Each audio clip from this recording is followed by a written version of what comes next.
nosotros somos un grupo de investigación y podemos decir que es casi de las primeras veces que hacemos divulgación, ¿no? Y no solo divulgación, sino queremos un poco trasladar nuestras experiencias en investigación también hacia la enseñanza secundaria, porque pensamos que no solo que es importante, sino que también es nuestra obligación. Es cierto que a veces uno no encuentra tiempo entre tantos proyectos, tantas cosas, pero se han dado una serie de circunstancias que ahora os voy a contar que nos han llevado pues, a ponernos en contacto con un organismo muy especial y la imaginación se desató en todo el grupo y varias personas pues bueno, nos pusimos a ello y aquí está el proyecto. Entonces os vamos a contar un poco el proyecto, cómo surge. Este es un proyecto que está enfocado, bueno, se utiliza un organismo que es el pez cebra, del cual pues, vamos a no solo a verlo aquí, sino en el laboratorio, ¿no? Es un organismo muy especial porque es lo que se considera un organismo modelo. Un organismo modelo, todos vosotros seguro que lo sabéis, es como una drosófila, un Caenordytis elegans, pues el ratón. Y este es un organismo modelo, podemos decir, un poco más reciente, no tan reciente, es de los años 80, pero sí que en los últimos 10 años ha cogido muchísimo auge, sobre todo en biomedicina. Bien, vamos para ordenarlo un poco, nosotros nos presentamos a una convocatoria que es de la FECIT, que es la Fundación Española para la Ciencia y la Tecnología, y esta fundación convoca anualmente una serie de proyectos que están enfocados hacia la divulgación científica y también hacia la generación de vocaciones científicas. Es la primera vez que nos presentamos y la verdad que hemos quedado muy satisfechos por el resultado, pero también por la forma de la convocatoria, por la manera de evaluar. Es algo que se convoca, por lo menos hasta ahora, en los últimos 3 o 4 años anualmente y se resuelve en el mes de junio. Yo creo que se convoca pues, en torno al mes de febrero o marzo. La página de la FECIT es muy buena para divulgación para todo y es un tipo de proyectos al que pueden concursar digamos cualquier tipo de, o sea, no tiene que ser un profesor universitario, puede ser un profesor de enseñanza media, puede ser alguien que trabaja en un concello, alguien que trabaja en un museo, es decir que es muy abierto esta convocatoria. La financiación no es muy elevada, pero en este caso podemos decir que es suficiente para realizar el proyecto. Entonces nosotros nos presentamos en esta modalidad que es la de fomento de las vocaciones científicas. O sea, era la que se adecuaba más y de acuerdo con las bases nos presentamos ahí. Bueno, un breve resumen de lo que hace nuestro grupo de investigación. Nuestro grupo se denomina Acuigen, es un grupo de genética de acuicultura, podríamos decir inicialmente de genética de peces. Inicialmente durante muchísimos años trabajamos solo en genética de peces, en los 3 o 4 últimos años también trabajamos en almeja, en ostra y en mejillón, o sea que ya hemos el círculo de los peces ya hemos ampliado y también ahora está ahí esperando el langostino. Bueno, en nuestro grupo nos dedicamos a la investigación básica durante muchos años, podemos decir casi los 10 primeros años, y se formó un grupo de gente muy importante, algunos de, bueno, voy a decir modestamente, mis discípulos o discípulas a las que quiero mucho fueron alumnas, bueno, son mayoritariamente mujeres y también hombres, son profesoras titulares hoy de universidad, es decir, que han hecho la tesis aquí en este laboratorio de Lugo, luego se han formado pues, en Estados Unidos, en Dinamarca y ahora mismo pues, alguna de ellas dirige grandes proyectos, es decir, que que bueno, la historia del grupo, que empezando unos poquitos, pues la verdad que es como a veces muy emocionante, ¿no? Bueno, empezamos eso, por la genética básica de los peces. Pero llegó un momento en que nos parecía que los conocimientos que estábamos generando podían también pues ser una ayuda o un instrumento fundamental para el desarrollo de las empresas de acuicultura. Y entonces ahí empezamos en una fase de contactar con las empresas, concretamente pues con Pescanova, fue la primera que empezamos, y después con Stolzy Farm, que es una empresa de acuicultura de origen noruego, bueno, mitad y mitad Oral Capital, que es una de las grandes productoras de rodaballo. Entonces, teniendo en cuenta que el rodaballo es una de las especies, podemos decir, es una de las especies más importantes en acuicultura, por una razón, porque es una especie cuyo precio de mercado es elevado. Es decir, aparte de otra serie de condiciones, pero si os fijáis, es decir, dentro de las especies que hay de acuicultura, el rodaballo lleva muchos años manteniendo un precio elevado. ¿Por qué? Porque hay una calidad detrás, ¿no? Pero había ahí, podemos decir, mucho por hacer, porque a diferencia de las, digamos, de las especies que conocemos como pues, típicas del pollo, el conejo, en los peces prácticamente no se ha hecho mejora genética, es un campo virgen. Es decir, así como la mejora genética ha operado muchísimo en todas las otras especies, digamos, que forman parte de la alimentación animal, en el caso de los peces hay poca mejora, excluyendo el caso del salmón y de otros salmónidos. Entonces ahí vimos que había un campo muy importante, que era el de la mejora genética, y hablando con Pescanova, pues empezamos a ver qué tipo de proyectos necesitaba, o sea, qué tipo de necesidades tenía. Y las necesidades fundamentales se referían a esto, a hacer mejora genética para los caracteres que los acuicultores más necesitan. Como podéis imaginar, que son tener más tamaño en menos tiempo, o sea, de cultivo, resistencia a enfermedades y también el poder seleccionar poblaciones monosexo, porque concretamente en el rodaballo las hembras crecen muchísimo más que los machos. Entonces ellos tenían mucho interés en este tema.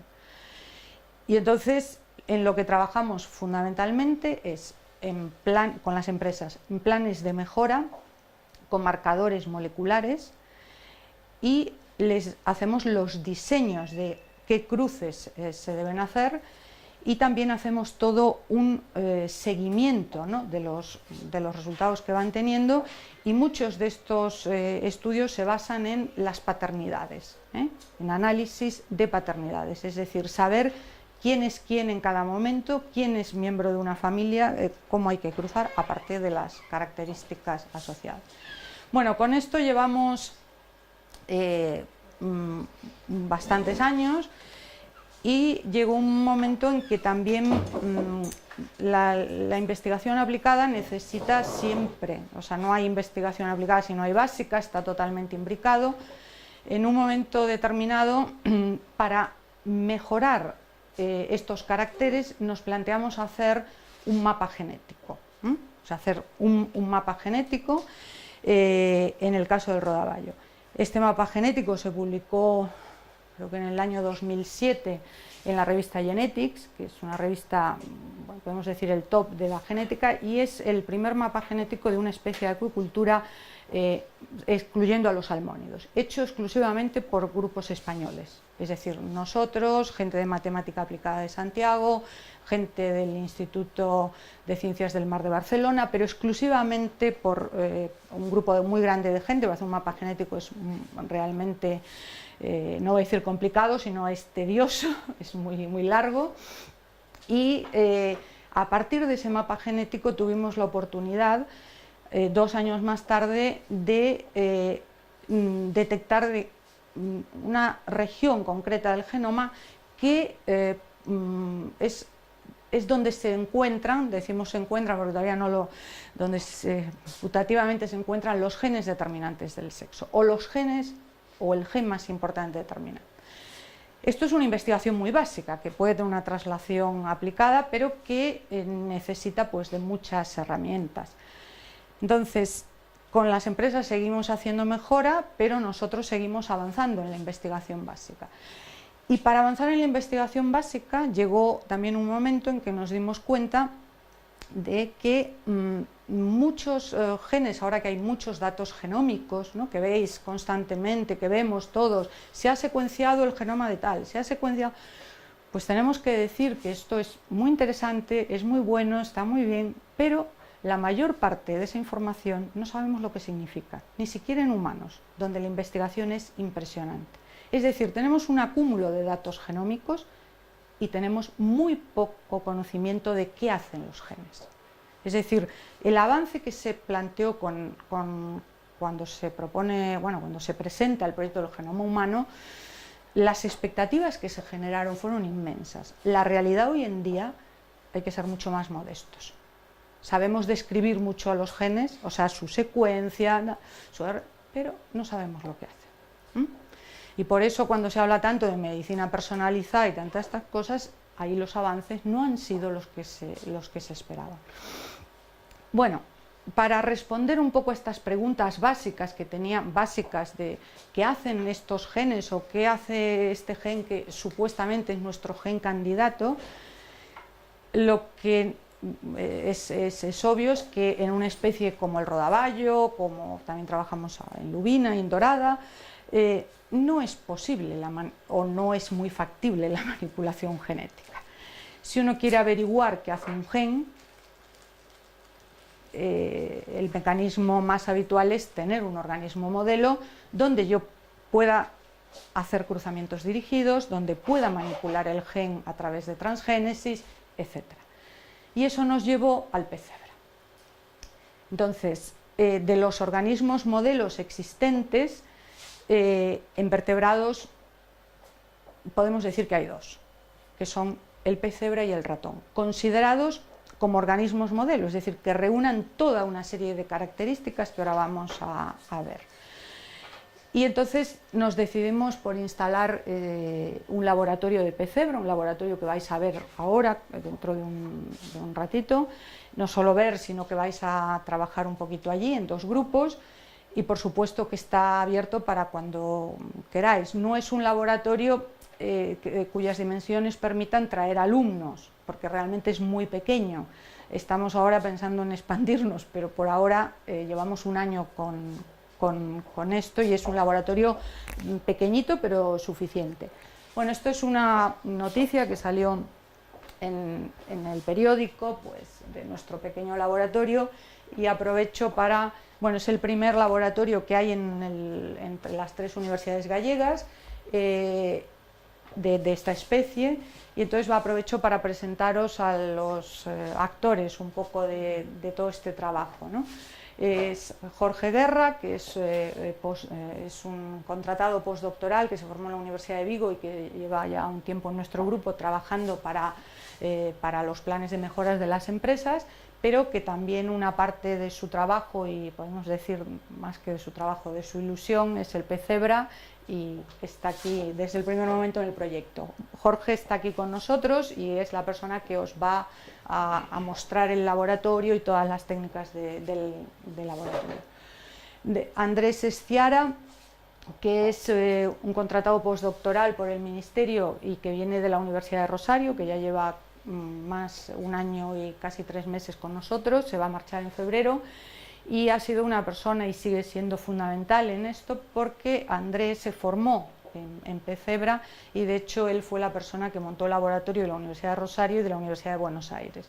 Entonces él es el que ha hecho el diseño del laboratorio y mucho más, no solo el diseño, sino pues el laboratorio lo hicimos un poco entre todos, 90% Andrés, 5% el resto, cortando y pegando, porque como siempre las condiciones económicas no son buenas y entonces pues lo hicimos homemade, pero ha quedado magnífico y funciona muy bien. y más que el montaje de laboratorio, él tenía una gran experiencia en el manejo de la especie. Cuando se introduce una especie en un laboratorio, una especie de estas, es muy importante pues tener, es obvio, ¿no?, alguien con experiencia, porque aparentemente todo es muy fácil, pero después todos los días tenemos, pues, como todo el mundo, unos pequeños problemas. Hoy no ponen, ¿y por qué no pusieron? El agua está... Vale, entonces, todo esto, pues bueno, entre todos lo hemos ido solucionando, ¿no? Y esta es Mónica Otero, que es una persona del grupo que se ocupa de la gestión de proyectos y que en esto tengo que decir que ha sido clave. Ella es una persona que tiene formación, o sea, es maestra, es licenciada en Humanidades y lleva aquí ya unos años pues, trabajando pues, en la gestión de proyectos de genética. Pero es una persona tremendamente imaginativa, ¿eh? El nombre del proyecto es de ella, ¿eh? Y Mónica va mucho más allá que todo lo que podemos hacer nosotros, ¿no? Siempre va un paso por delante, ¿no? Y luego pues es Vanessa, que es una técnico de laboratorio y es la persona también un poco responsable del mantenimiento y también de las técnicas. Se ha incorporado, bueno, lleva bastante en el grupo, pero se ha incorporado este tema hace muy poquito, ¿eh? Entonces, estos son. También tenemos algunos estudiantes, pero el día que se hizo la foto no estaban, solo mencionarlos, son Raquel Honrubia y Pablo Cabeza. Son dos estudiantes que ahora están haciendo cuarto de biología y yo les di clase pues hace 2 años en Santiago y ahora están empezando a trabajar, van a hacer el proyecto fin de grado. Bueno, ¿quién es el pez cebra? Bueno, es una especie de agua dulce de Asia, puede alcanzar una longitud máxima de 4 centímetros o 4 o 5 centímetros, es un pez de acuario y decimos que es muy fácil de mantener. Ya veremos esas facilidades, ¿no? Bueno, pues, la verdad que esto está un poco, lo voy a hacer ahora para pasar, si no es mucho lío.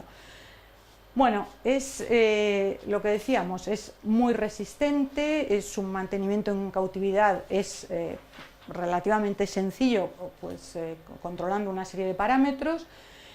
Su temperatura óptima está entre los 22 y 30 grados, aunque en el laboratorio lo óptimo es entre 26 y 28, que es lo que favorece más la reproducción, y ahí nuestro laboratorio está eso, entre 26 y 27 grados. Bueno, hablábamos al principio de los organismos modelo, ¿no? Entonces, un organismo modelo tiene que tener una serie de características. En principio, tiene que ser un organismo que tenga un tiempo de generación corto. No podemos considerar un organismo modelo aquel que tarde 3 años en cerrar un ciclo, ¿no? Entonces tenemos, pues en el caso del pez cebra, el ciclo se puede cerrar, bueno, podemos tener una siguiente generación en 3 meses. Esto es, o sea, una drosófila son 20 y tantos días, un ratón es un poco más, pero estamos en unas, podemos decir, en unas cifras, Jorge, igual, perdona, si alguien, casi mejor desenchufarla, porque alguien, disculparlo, ¿sabes lo que ocurre? Que la gente manda documentos y entonces nos llegan de bastantes sitios. Bueno, entonces el pez cebra tiene un tiempo de generación de 3 meses,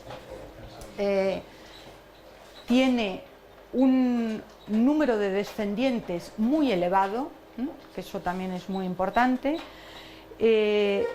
Una hembra puede poner entre 300 y 400,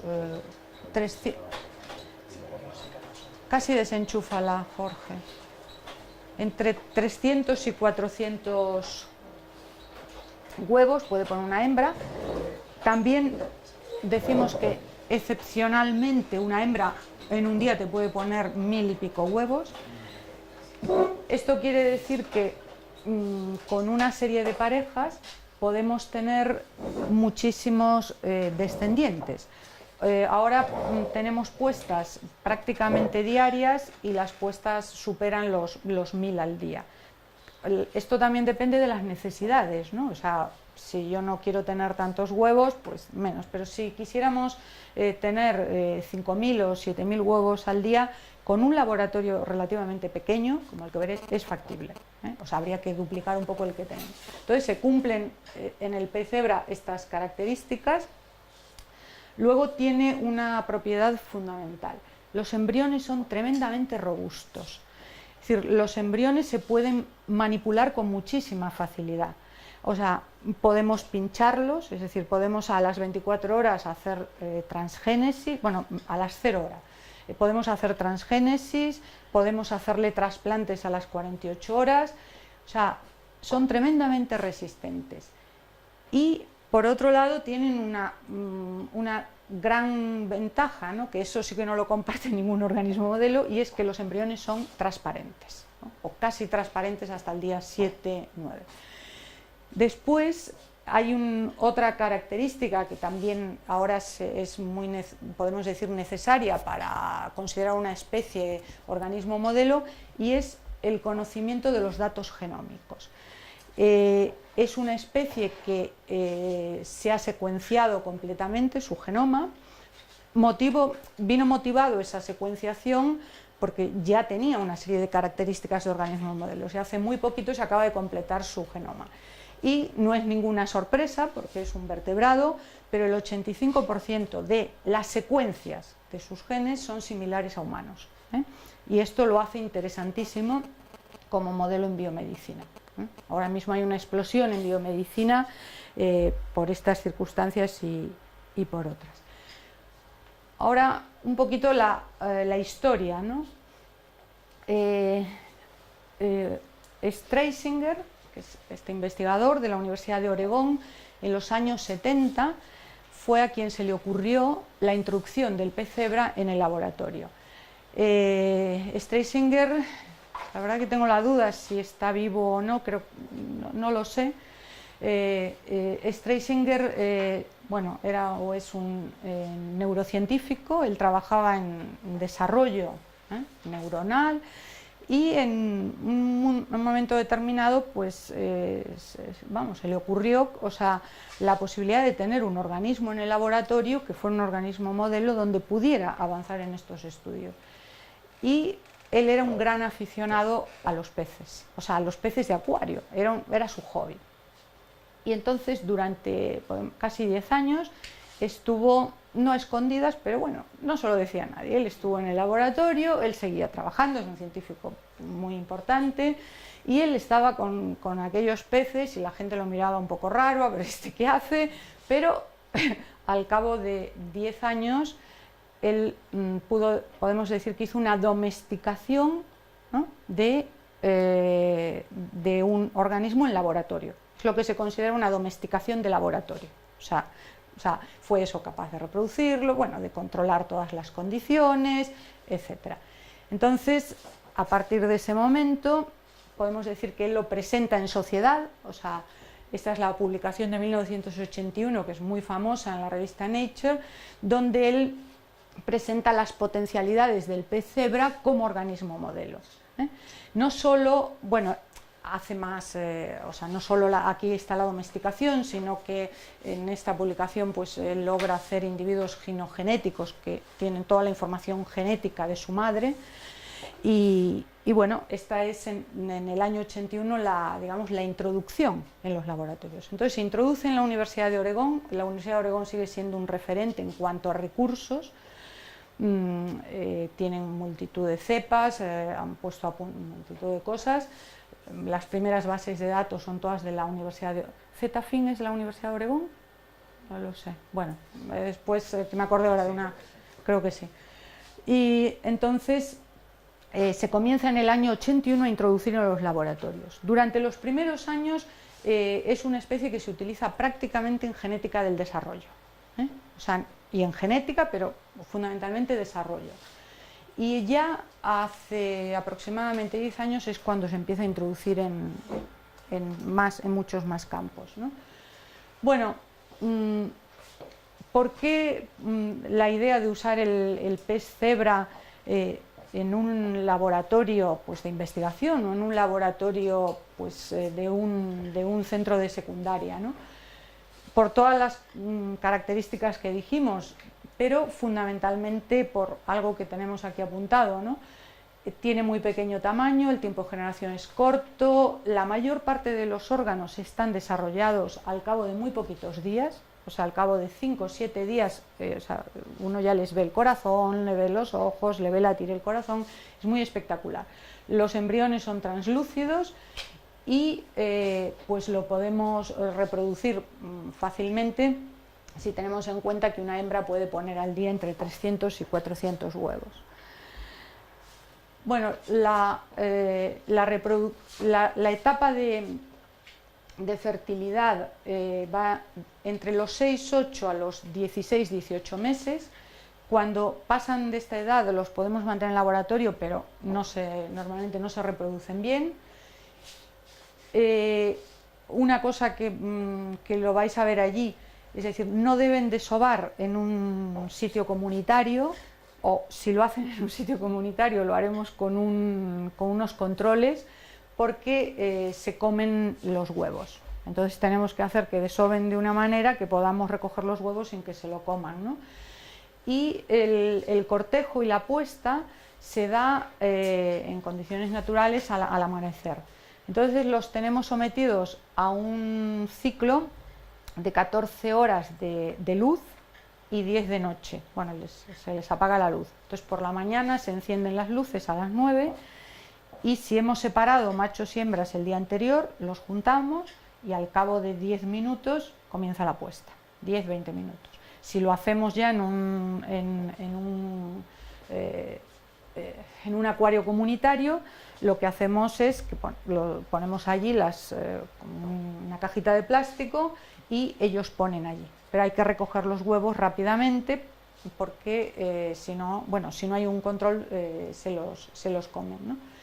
Esto lo vais a poder hacer en el laboratorio, es decir, la idea es, os vais a llevar unas peceras, las peceras van a tener un control de temperatura, podéis hacer el ciclo y la idea es que podáis reproducirlos en el laboratorio. Bueno, decíamos que para que puedan hacer, o sea, si queremos hacer cruces controlados, ¿no? Que queremos cruzar una hembra de una característica con un macho pues, de otra característica, debemos separar machos y hembras y saber qué macho y qué hembra estamos cruzando.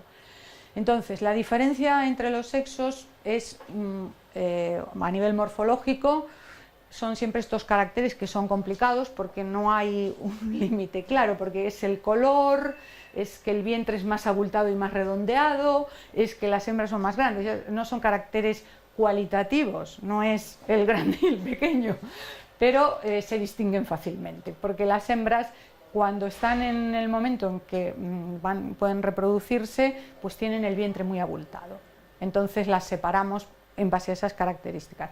Claro, a veces también nos podemos equivocar, pero hay también una forma de verlo si hay una duda, y es observándolo con una lupa.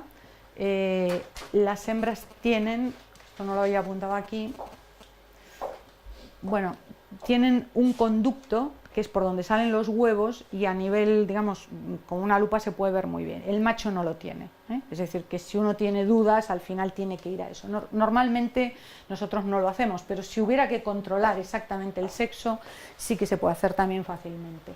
Esto sería un poco la imagen de una hembra típica y un macho. El macho es mucho más alargadito, bueno, más como más, podemos decir, más estilizado, el color, este es como más plateado, más aceitunado, pero lo fundamental es esto. Esto es lo que nos lleva a distinguirlos. Si no están en este momento reproductor, habría que mirar un poco el canal, pero si no, no nos interesan porque no los cruzaríamos, ¿no? Esto es un huevo de 0 horas. Es decir, este es el corium y lo que, o sea, son grandes, se pueden ver en una lupa, en una lupa normal, incluso pues con una lupa.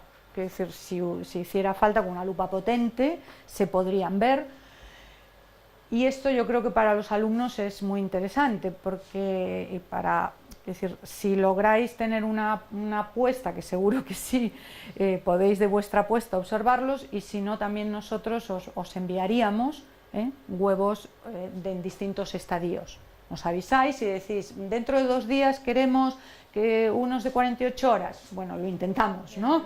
Igual son de 48, de tal, pero que sí, que todos los días os podemos enviar. Entonces, con eso sí que en unas placas de Petri, si no tenéis para todos los alumnos lupas, pues igual sí se puede con unas lupas, habría que comprar una lupa un poco potente, pero sí se pueden ver. Fijaros a los 18 horas y fijaros a las 48 horas. A las 48 horas tienen los ojos, tienen el corazón, se les ve latir el corazón, solo a las 48 horas. Y son translúcidos. Bueno, ahora están ahí en el corium. A las 72, en torno a las 48 horas pierden el corium y tienen esta imagen. Este es el saco vitelino y luego ya os contaremos qué hacemos ahí un poquito en el saco vitelino, ¿no? Bueno, esto es lo que se refería a los órganos. Esto es más o menos la misma imagen. Aquí no está ilustrado el corium. Hasta este momento, hasta las 48 horas tienen corium aproximadamente, y en esta imagen, como veis, no está representado el corium, está solo representado lo que es el organismo. Esto me parece que es 5 o 6 días, debe ser, o puede ser, sí, entre 5 y 6 días, y fijaros, tiene el ojo, el corazón, el swing-bladder, la vejiga natatoria, toda una serie que lo vais a poder distinguir perfectamente.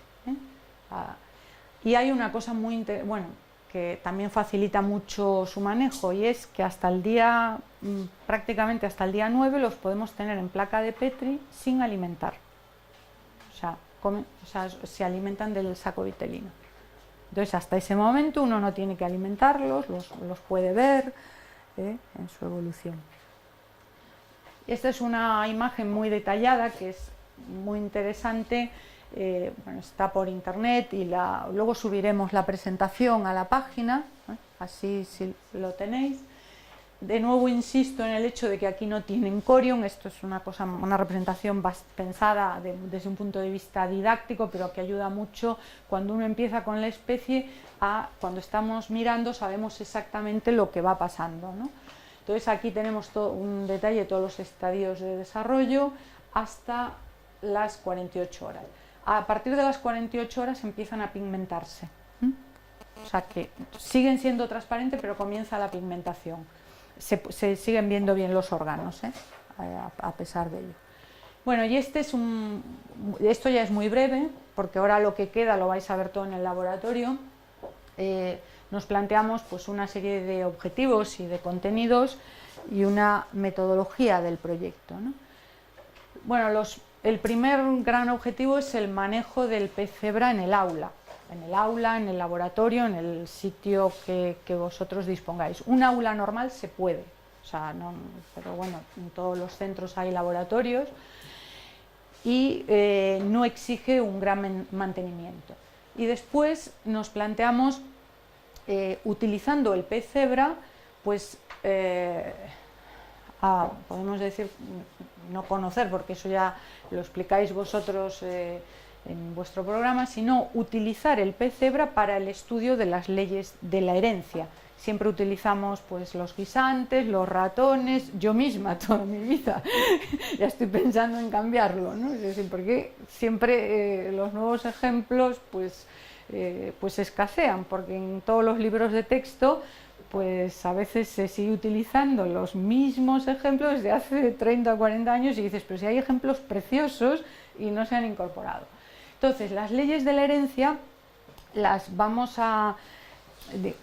lo vais a ver a través de un simulador pedagógico, porque hay una parte que ahora tengo que contar, que es el momento, que es el proyecto tiene, como decíamos, el manejo del pez cebra en un laboratorio, ¿no? Que es una parte práctica.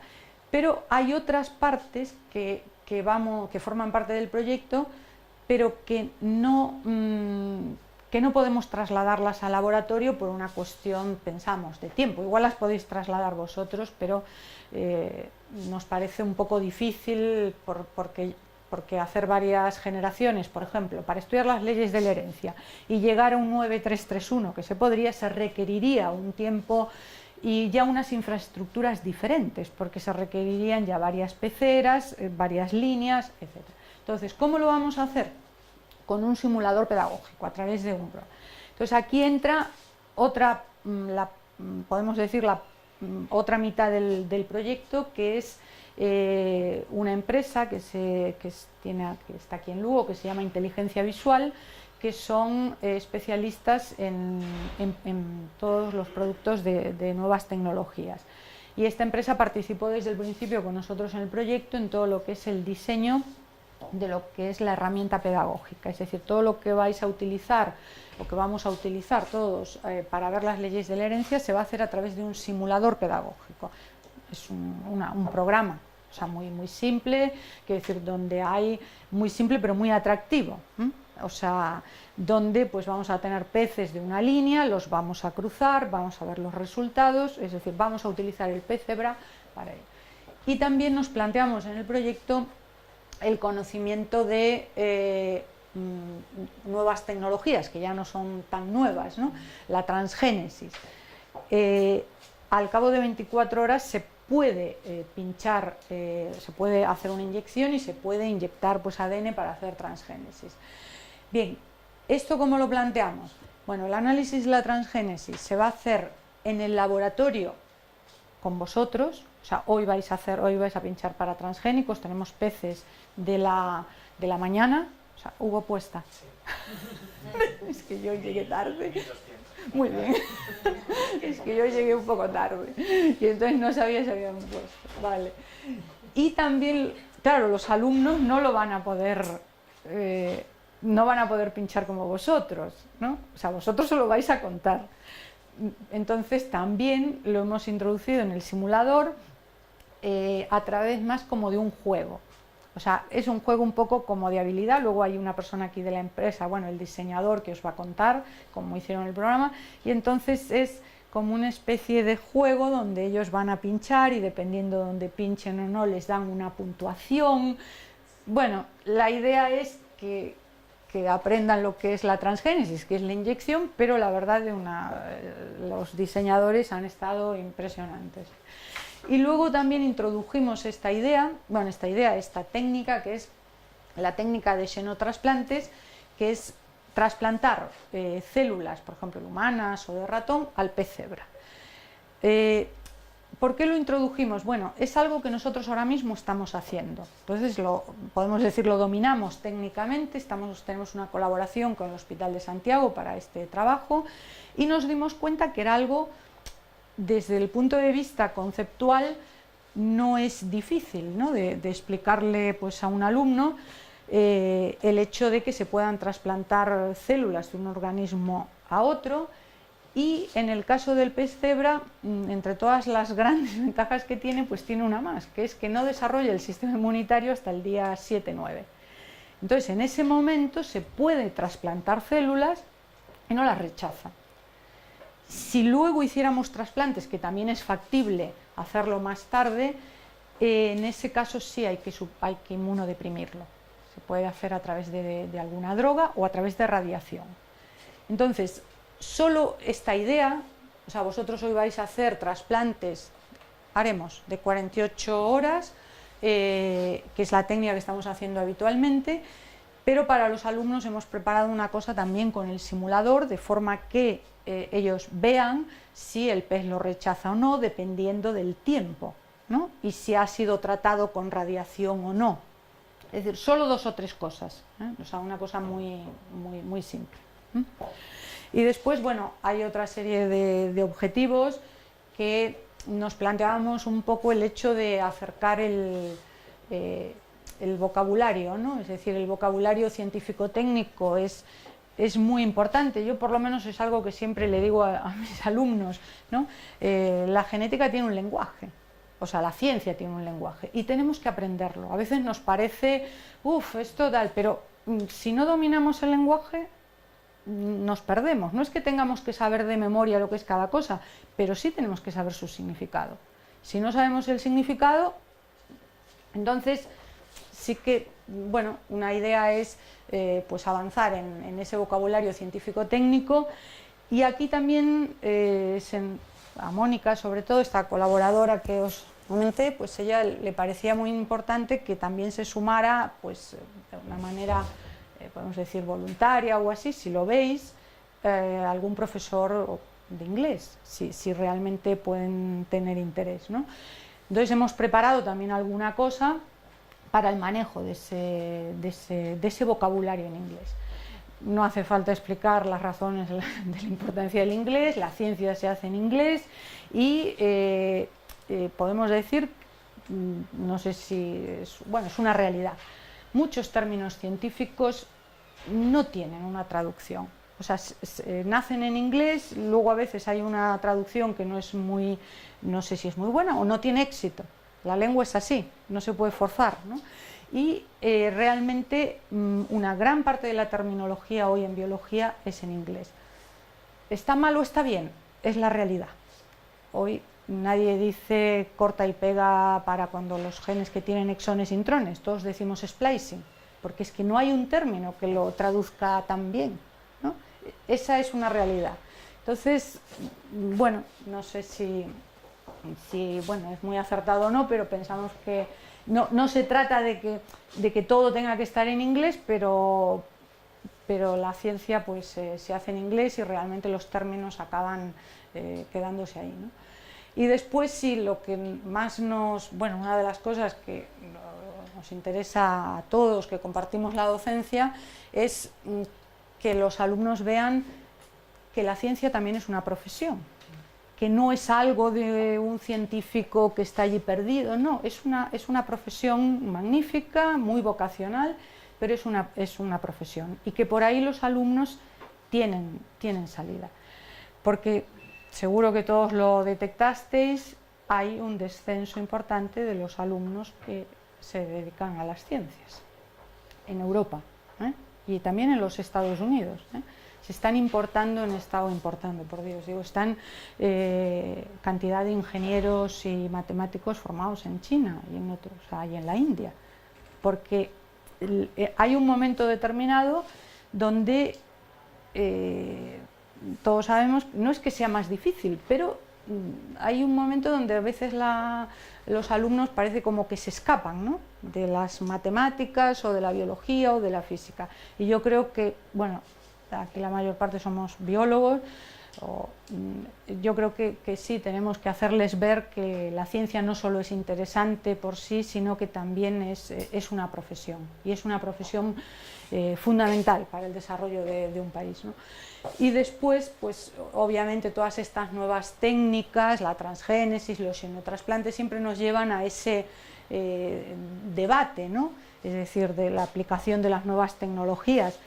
Y para poder opinar yo creo que hay que tener un conocimiento científico bueno, ¿no? Bueno, los contenidos ya los mencionamos, las leyes de la herencia, la transgénesis, los xenotrasplantes, y la metodología van a ser estas dos, los acuarios en el aula y el simulador pedagógico. Estas son las dos herramientas que vamos a tener. Y ya está casi acabando. Bueno, estas son 3 líneas para las cuales se han diseñado los cruzamientos en el simulador pedagógico. Entonces, en el laboratorio vais a ver la línea salvaje, la línea ROI, la NACRE no la tenemos. Entonces, os digo, la línea salvaje pues tiene estas rayitas que veíamos en las imágenes. La línea ROI es una mutación que produce despigmentación, o sea, tienen muy poco pigmento y son los adultos bastante transparentes.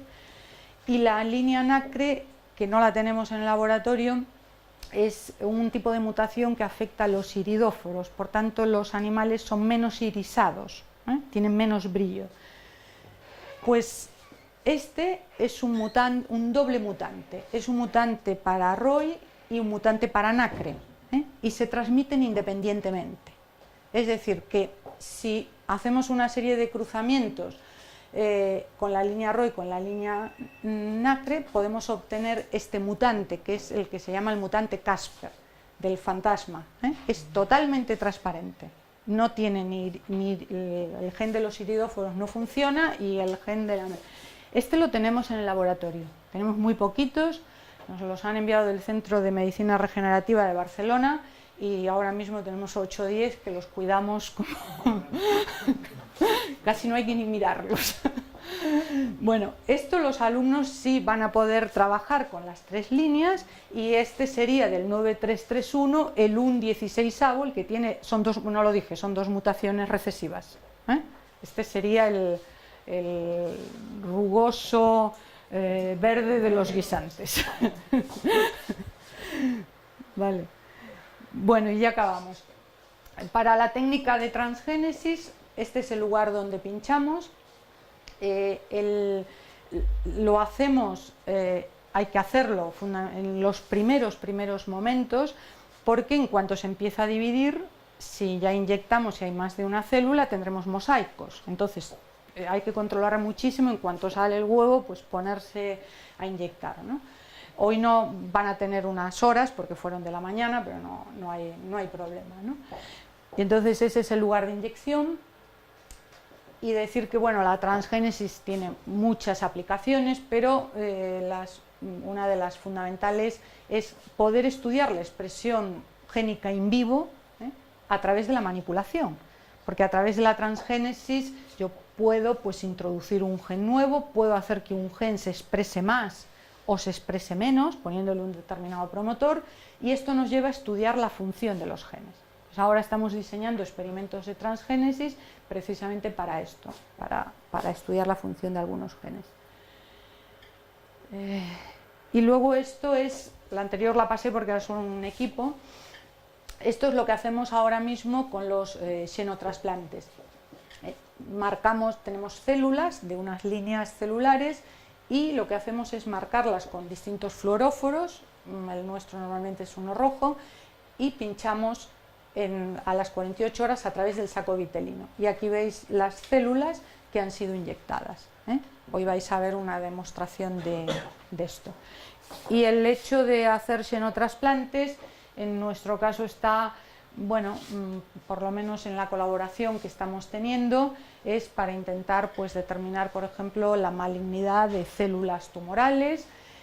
Y si lo comparamos con el ratón, que es digamos, el organismo donde se hacen estos xenotrasplantes para muchas pruebas de fármacos, es el que está prácticamente validado, pues en un día nosotros podemos hacer, bueno, pusimos 100, 200, realmente hacemos 300, 400, quiero decir, depende más que nada del operador o de las necesidades. En pocas horas se pueden hacer 200 trasplantes, en 2 horas.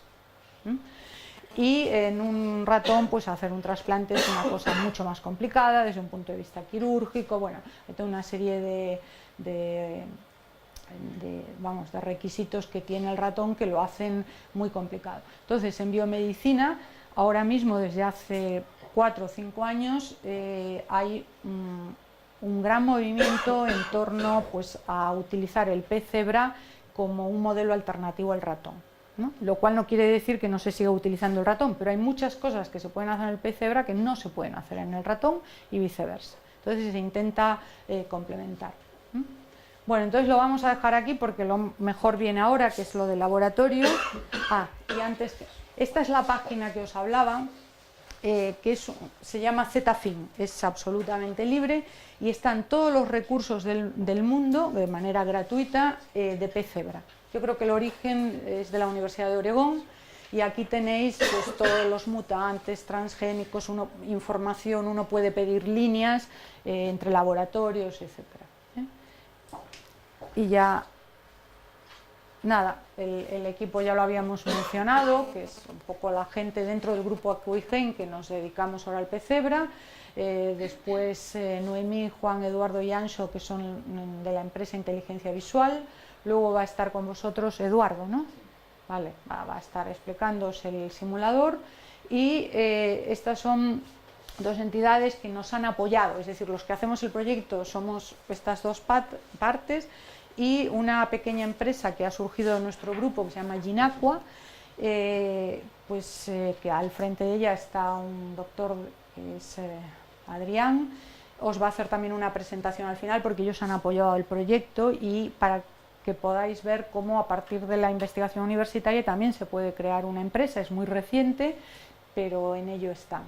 Y la Fundación TIC, que también nos ha apoyado en el proyecto y que va a realizar una serie de grabaciones o así, para si luego pueden ser de utilidad, trabajándolas un poco, para que igual los alumnos puedan verlas. Entonces ahora vamos a hacer dos grupos para que vayáis al laboratorio. Entonces, un grupo se va al laboratorio con Jorge Guerra y el otro grupo se queda con Eduardo viendo el simulador y con Adrián.